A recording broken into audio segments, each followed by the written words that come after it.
Welcome to another episode of Is This for Kids? I'm Jonathan Beard of Blevins, father of 4.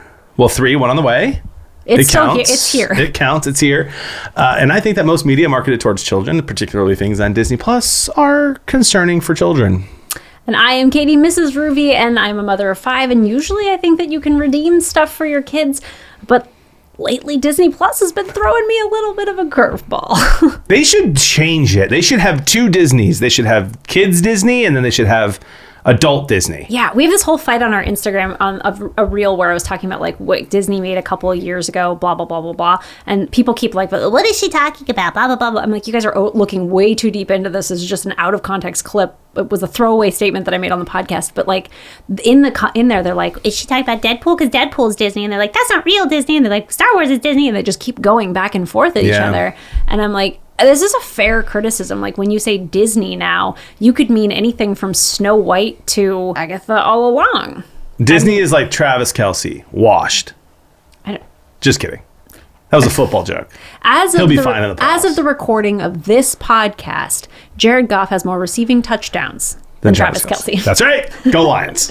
So today we're talking about Hocus Pocus, if it were bad. Agatha All Along. Like agony all along, am I right? Oh, dear. Jeez. Sorry. This is... I'm funny. No, I'm not. Looks aren't everything, John. But in your case, they're nothing. My dad told me that comeback when I was 8. Good job. Just kidding. You're That's funny. Okay. Thomas, please make that an Instagram reel. Okay. Anyway, so Agatha All Along is the follow-up, sequel, spin-off, however you want to word that, to WandaVision, which was one of my favorite like Disney Plus weird Marvel Cinematic Universes things that came out during COVID. Yep. I really liked WandaVision. I thought it was fun. She creates this like paradise/fever dream in Westview. And at the end of that, you find out that Agatha is her neighbor Agnes, or her neighbor Agnes is Agatha, yada yada. She's a witch. She releases Wanda to become the Scarlet Witch, and the Scarlet Witch binds her to forever be living in this WandaVision universe in her mind. So it starts out, the first episode, I was like, what is happening here? Because she's in like a true crime thing. It's like a CSI situation. It's really odd. And she's got this dead body, which turns out to have been Wanda, who got killed or died at the end of the last Doctor Strange movie. And so upon realizing that Wanda has died, Agatha is unbound from her binding spell that made her not know who she was. Yep. And she is now seeking to get her witch powers back with the help of two other witches that she picked up. It's 3 other witches and 1 random lady. Yeah. And a teenager who is, for some reason, unable to reveal anything about his identity to any of the witches. Yeah. And so they're going to walk the witch's road in an attempt to get their power back, which is like a series of witch tests. And you said the season finale is going to be on Halloween? Yeah, so the season finale so I think Halloween is actually on a Friday this year, and the new episodes come out on Wednesdays. So the finale will be the week of Halloween on that Wednesday, and it's a double episode. So as of this recording, only 3 episodes have been released, so keep in mind that. Yeah, please keep in mind that, because we can only talk about those 3 episodes. Yeah. So if something wild happens in the 4th one. Yeah, the 4th one comes out tonight. So by the time this comes out, there will have been This could be really funny. If tonight's episode just goes off the rails, this episode is actually converts to Christianity, becomes a nun, and that's the end of the episode. Yeah. Like, that would be wild.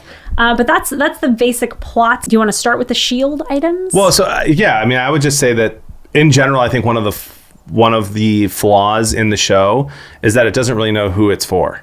Like bunch of 50-year-old actors who, other than like being in WandaVision, I haven't really seen much of lately. But it almost feels like it's for millennials or like even 20-year-olds. Gen X, maybe? I don't know. So that's the thing is, I don't think that it's not for kids. I don't think the show is meant to be for kids. No. But it's on Disney, and so it's Marvel. Right, and it's Marvel, and so you just have to. I think this is where like parents just need to know what their kids are doing. Yeah. On their watching TV, like, and not scrolling and being like, oh, Marvel, I'll watch this, just because there's not a ton, I don't think, that's super inappropriate about it necessarily. Not only there's no language.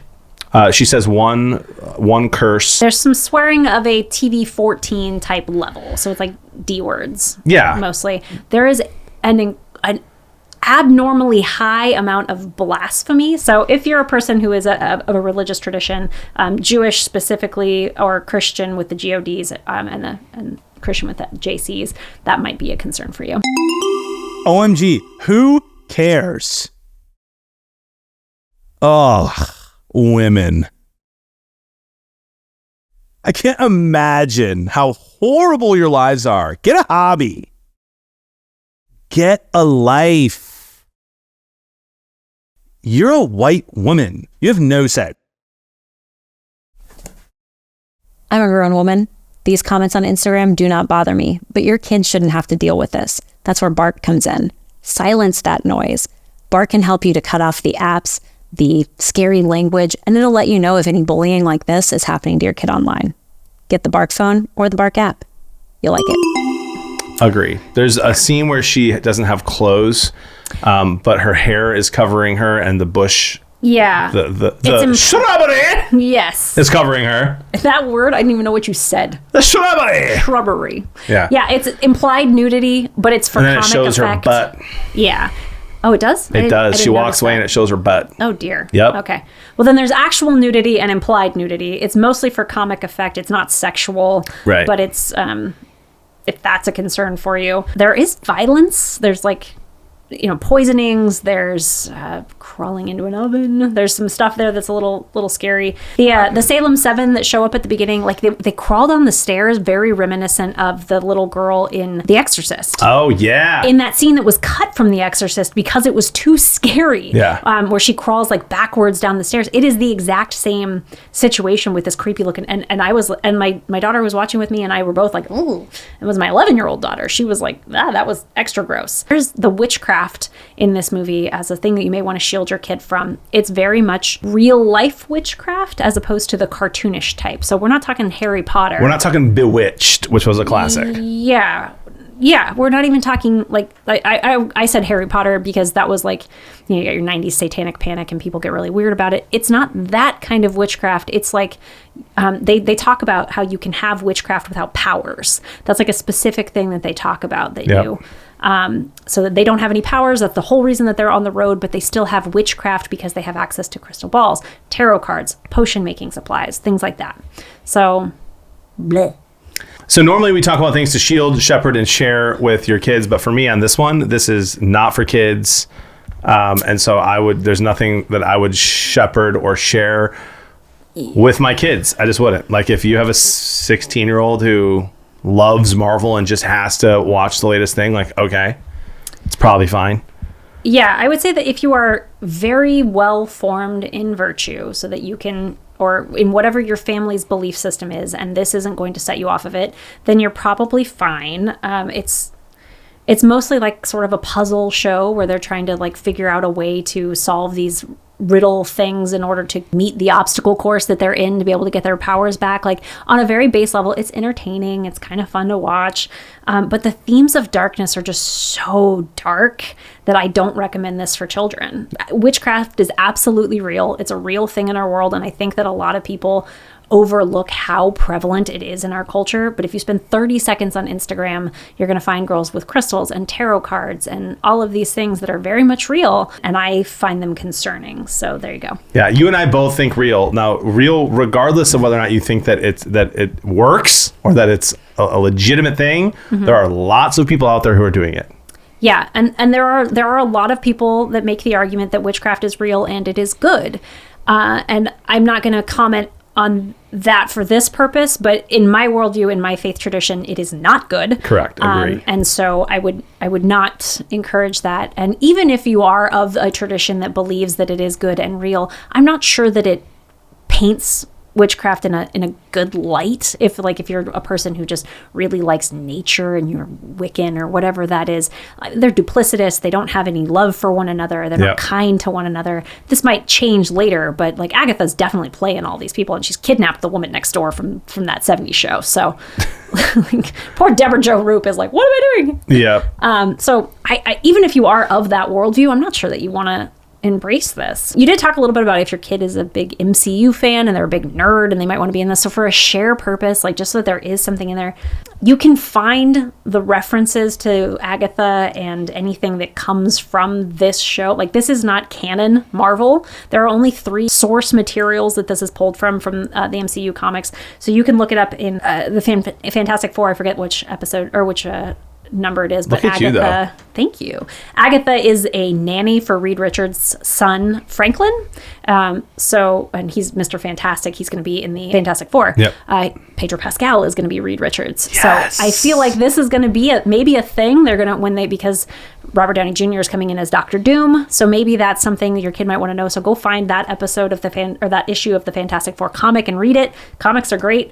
The Witch's Road shows up in the Scarlet Witch Volume 2. So if you want to know what it is, you can read Scarlet Witch Volume 2. And then also there's vague influences in this from the Scarlet Witch and Vision Volume 2. So look that up. If your kid is a huge nerd, read those comics, and that'll get you pretty much everything you need to know that's canon that might be in this episode or this show. That is a clip, Thomas. Well done, Ruvi. Heck yes. There you go. So so for you, no age group? Let me just say here real quick, WandaVision was not good. WandaVision was only good because we were bored and we watched everything else during COVID. That I'm convinced that if you rewatch WandaVision, you'll be like, oh, wow, yeah, this is just, it was exciting. It was like, oh, hey, Disney Plus is doing well. Look at how many Marvel things are doing well. Yeah. I really didn't think it was that good. It was okay. This is worse. I don't think that I would not let my kids watch this probably ever. Just as one of those things. And we're not a movie review podcast. So I don't like that I'm saying this is just bad. Don't watch it. But that's where I'm at. I would just not show this to my kids. Yeah, I'm actually coming at this from a strictly parenting perspective. Like, it's entertaining.